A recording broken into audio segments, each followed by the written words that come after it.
In this section, we've looked at a variety of application problems that have one main thing in common. That is, they can all be modeled using exponential equations. In some cases, it's exponential growth, and in some cases, it's exponential decrease or depreciation or decay. Throughout this section, we've stayed fairly consistent with the equation format that we used.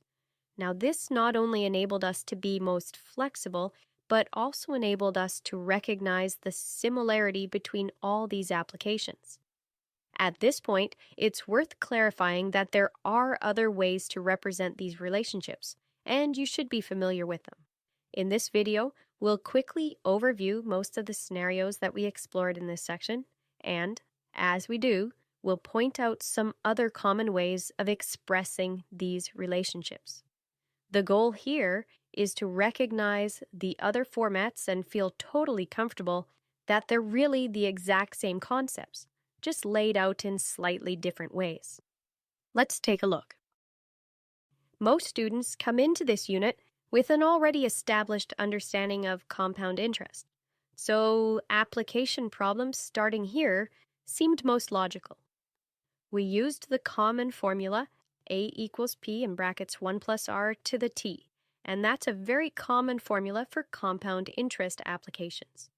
About the only common deviation around this formula is that some people might write it as A equals P 1 plus R over T to the power of MT. Now, this version assumes that R and T are adjusted to be in terms of the compounding period. That is, rate is in percent per compounding period, and time is in number of compounding periods. On the other hand, this format, you have to plug in values for the rate, the time, and the number of compounding periods, ensuring that the result gives you the same working numbers as you had over there. Exact same concept, but just a bit of variation on how you plug your numbers in. Then we move to depreciation. And in this case, we use the exact same formula, but with a negative in here, causing a drop in the total amount after every compounding period. This is commonly used for depreciation problems.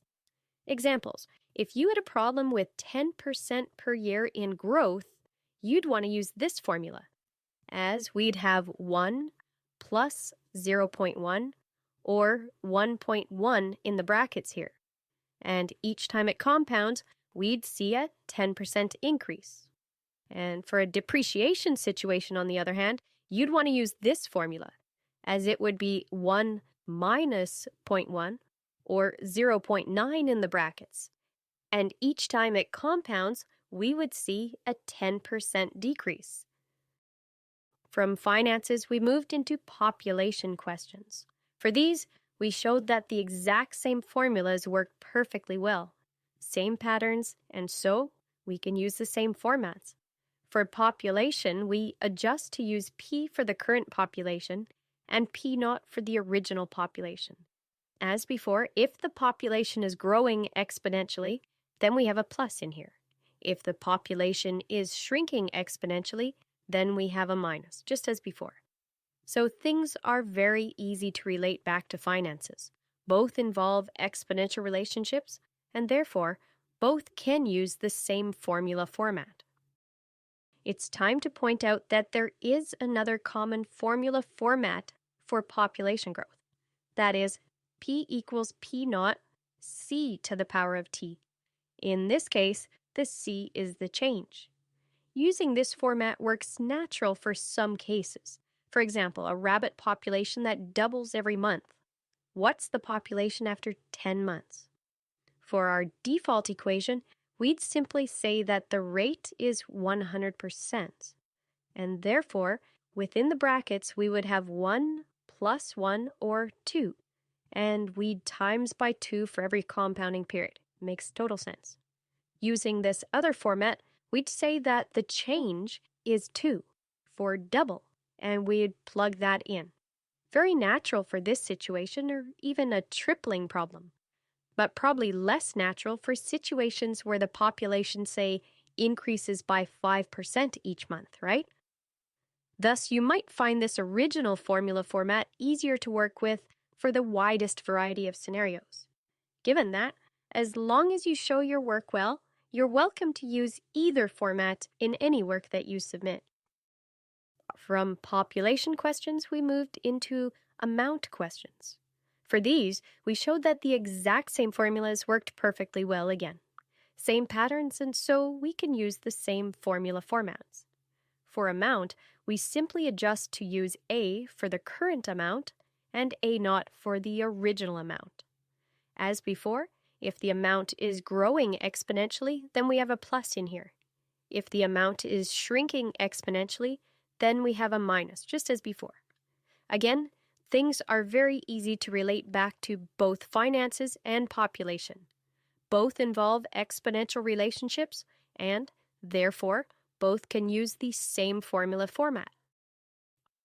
And like population questions, amount questions also have another formula format.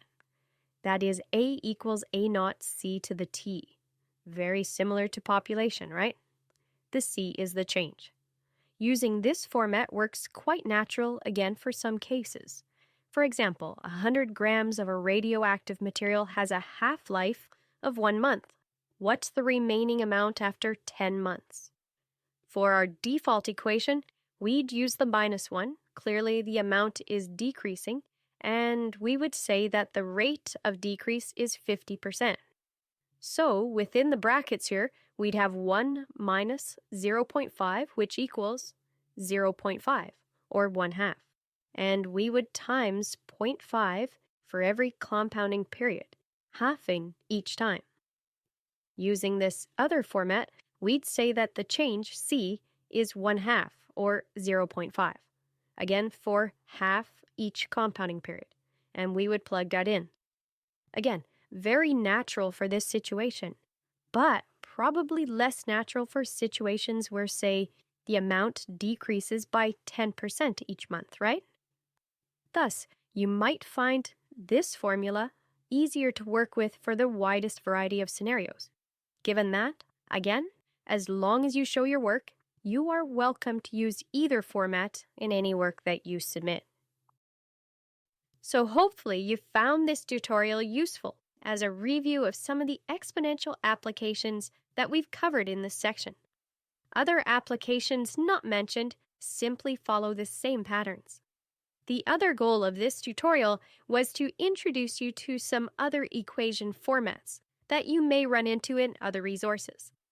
Do take the time to review this table and be comfortable that the relationships represented are the same. The other formats simply provide alternative ways to express these same relationships.